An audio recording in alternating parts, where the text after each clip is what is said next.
start with story number 1.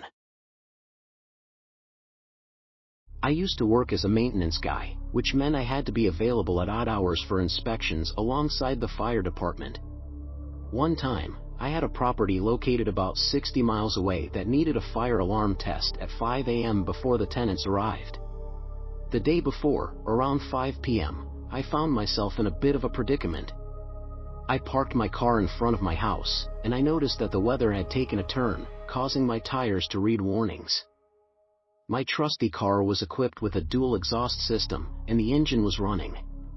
Determined to address the tire issue, I resorted to using a somewhat unreliable compressor that I had picked up from Walmart. It was one of those cheap cigarette lighter air pumps that struggled to add even 5 psi to the tires. As I pumped away, a light breeze blew, but it only succeeded in directing my car's exhaust fumes right into my face. I spent a considerable amount of time crouched down near the pump, alternating between filling the tires and getting a face full of exhaust.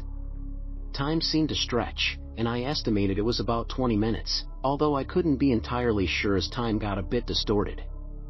Eventually, after what felt like an eternity, the tires were properly inflated, and I was ready for my early morning journey. I decided to leave at 4 a.m. the next day, so I set my alarm for 3 a.m. The evening passed without any remarkable events. I chatted with my wife, who expressed sympathy for me having to wake up so early with this unusual routine. However, this is where things took a turn. I had unknowingly made a critical error in my plans, and no one had a clue about my situation. At 3 a.m., the alarm blared, jolting me awake. In my half-asleep state, I clumsily attempted to get out of bed, only to end up crashing into a hamper and collapsing on the floor. The loud noise roused my wife from her sleep, and all she heard from me was a groan. I managed to pick myself up and stumbled into the bathroom, leaving her to decipher my strange behavior. She chalked it up to me having a rough start and went back to sleep. While I took a shower, I noticed that something was off. I felt disoriented, almost as if I were drunk. I brushed it aside, thinking that once I got moving, I would shake off the weird feeling. The memory of what followed became fuzzy, so I had to rely on my wife's account for some details. I somehow managed to get into my car and backed out of the driveway, only to accidentally run over a trash can. Panic struck as I must not have been okay. I pulled the car back into the garage, turned it off, and closed the garage door. Feeling defeated, I stumbled back to bed and promptly fell asleep, my body craving rest. Meanwhile, my wife returned home and found me in this sorry state. Recognizing that something was seriously wrong, she helped me into the car.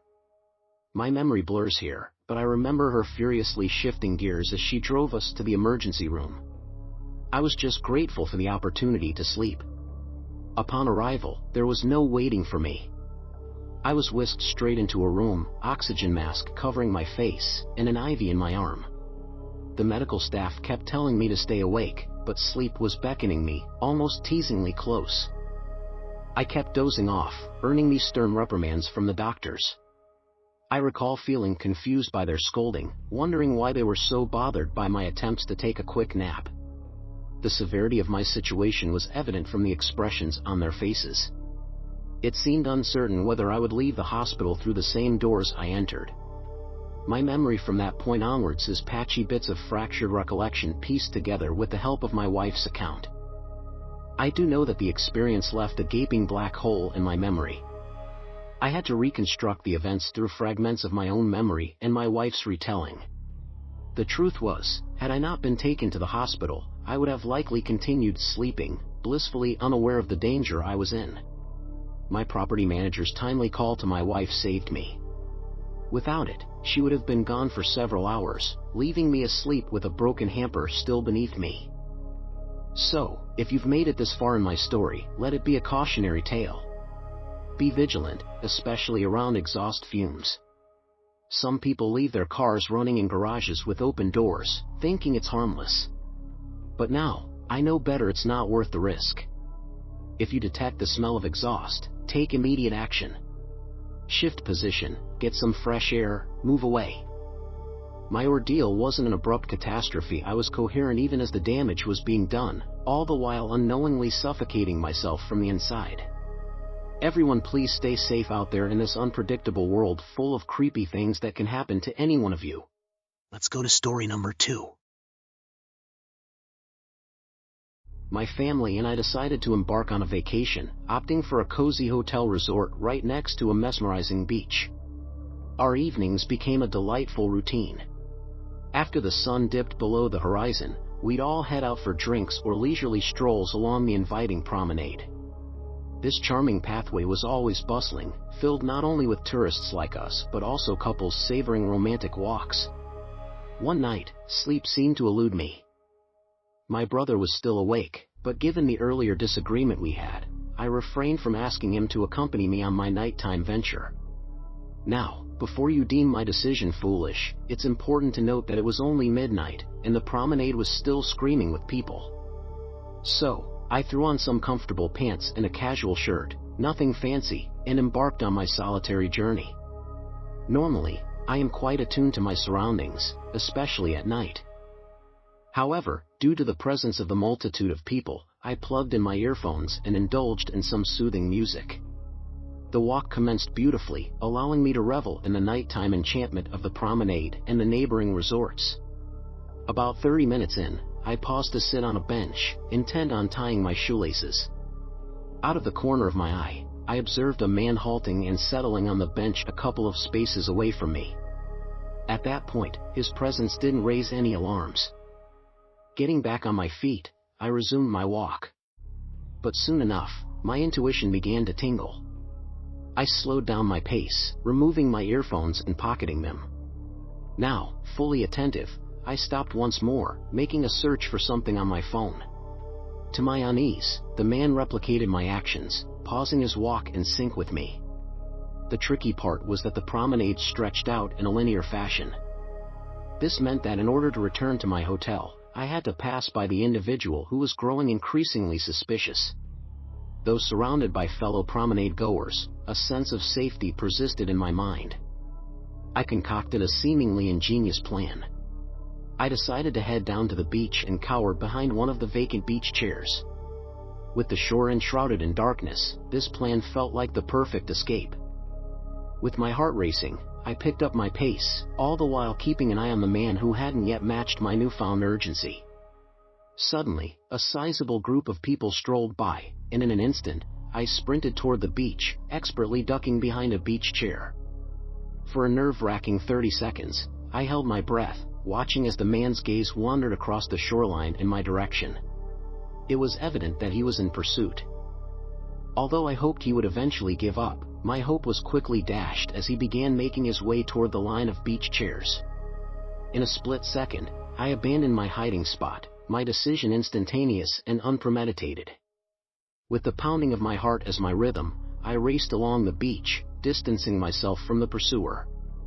Eventually, I veered back onto the promenade, my body drenched in sweat and fatigue setting in. I stopped before my hotel, casting a swift glance over my shoulder. Thankfully, I had managed to elude the man, and the coast seemed clear. With relief surging through me, I darted back to my room, my skin still damp from my impromptu sprint. That night left an indelible impression on me. It marked the sole occasion when I ventured out alone during the night. In hindsight, I recognized that I should have sought help from those around me instead of relying solely on the presence of other people for safety. The incident underscored that even in a crowd, danger can still lurk, and vigilance should never be compromised. Are you ready for story number 3? The chill down my spine still persists when I recollect what happened to me last summer. It was a day that I'll never forget. A day that managed to shatter my sense of safety and leave me haunted by its memory. My boyfriend and I decided to visit a thrift store, casually soaking in the retro vibes browsing through the eclectic array of items. As we wrapped up, my stomach emitted a craving for sushi, prompting me to suggest a quick stop at the nearby grocery store for our dinner. Considering my boyfriend's night shifts and his ensuing tiredness, he proposed that I handle the grocery run while he headed back home to rest. Our abode was nestled in a bustling part of the city, surrounded by a hub of activity. malls, libraries, restaurants, city hall, and various other establishments. This urban setting provided us with convenience, but I also considered our neighborhood relatively safe, boasting low crime rates. Therefore, the prospect of venturing to the store solo didn't faze me. However, I now wish I had foreseen the impending ordeal. As we parted ways, I began my walk through the grocery store parking lot. It wasn't long before a stocky man, towering around 6'5" and perhaps in his early to mid-40s, intercepted my path. His unsettlingly wide smile and overly intense eyes sent shivers down my spine. His words, "Wow, stunning," filled the air, and despite my discomfort, I politely thanked him and attempted to move on. Yet, he interjected, asserting that he had never seen someone as beautiful as me. My heart sank, overcome by a gnawing sense of dread. As I tried to continue, he blocked my path once again, this time stating, "I've never seen someone as beautiful as you before." Panic started to bubble within me, and I couldn't help but glance back in search of my boyfriend. My hope was quickly dashed. He had already headed inside the store, and I was left alone. Now, I understand the concept of reading too much into a person's demeanor may seem exaggerated, but years of immersing myself in true crime stories and creepy horror narratives, combined with my extreme social anxiety and petite stature, made me cautious by nature. At this moment, caution was my only ally. I initiated an attempt to converse with the man, as he was asking my name and age. Swiftly, I fabricated a fake name and claimed to be 19, hoping to deter his interest. He seemed amused, responding in an oddly enthusiastic manner, "That's good. That means you're a true woman now." Confusion mixed with unease as he continued, his eyes and smile reminiscent of a malevolent clown from a horror film. My boyfriend later suggested that I should have lied and claimed to be under 18, potentially dissuading his advances.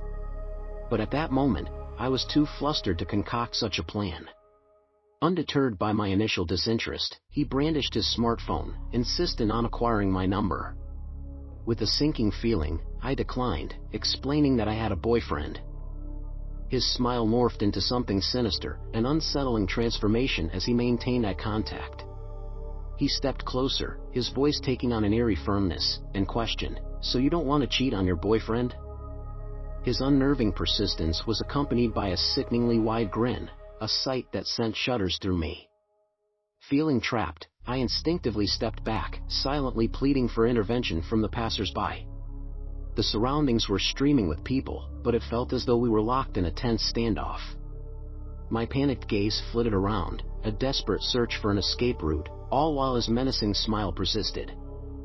It was as though he couldn't understand, or simply didn't care about my lack of interest.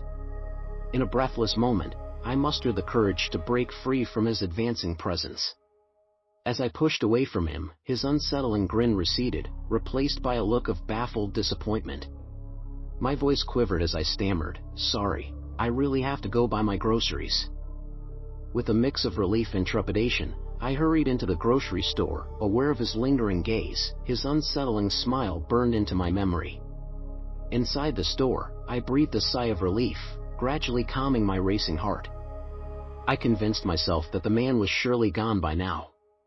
Yet, I remained vigilant, determined to avoid any potential danger. With resolve and caution, I headed back home, the sun slowly dipping below the horizon. Darkness cloaked the streets, but I believed that my cautious demeanor would shield me. My journey took me toward the crosswalk leading to my street, and that's when my world shifted once again. The sound of an approaching cart tugged at my senses, a gnawing sense of dread settling in. The voice that emanated from the vehicle was unmistakably his. The same unnerving tone that had sent a chill down my spine earlier. "Hey, hi, he barked, and my heart plummeted to my stomach.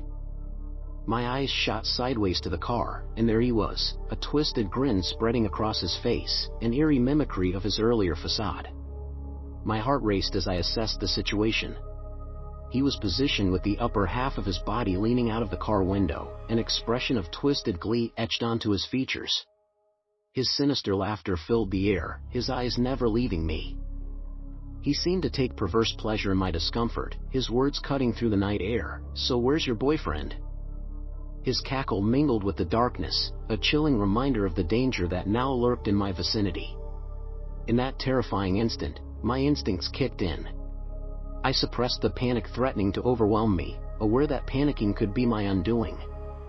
I fought to maintain my composure, maintaining a calm facade as I continued to cross the street. A surge of adrenaline propelled me toward the safety of a nearby recreational center. Every step was deliberate, my heart pounding, and my breath caught in my throat. With bated breath, I dared not look back, fearful of witnessing the man's advance. I finally entered the haven of the recreational center, my heart still racing. The air within was a stark contrast to the tension outside, a haven of safety amidst the night's uncertainty. Finally, I dared to look behind me, my fear replaced by cautious relief. To my astonishment, the man had not followed me inside. Instead, he sped away down a distant street, his unsettling grin dissipating into the darkness. With a mixture of relief and trepidation, I reached out to my boyfriend, my voice quivering as I recounted the harrowing encounter. He rushed to meet me at the recreational center, his presence a soothing balm for my frayed nerves. Together, we navigated the path back home, my boyfriend's strong presence providing a sense of security in the wake of such a disturbing encounter. Reflecting on the incident, my boyfriend inquired about the man's license plate number. I found myself consumed by a mixture of frustration and fear, realizing that in the moment, capturing such information had not crossed my mind. The darkness had obscured my surroundings, and my primary concern was getting away from the man as swiftly as possible.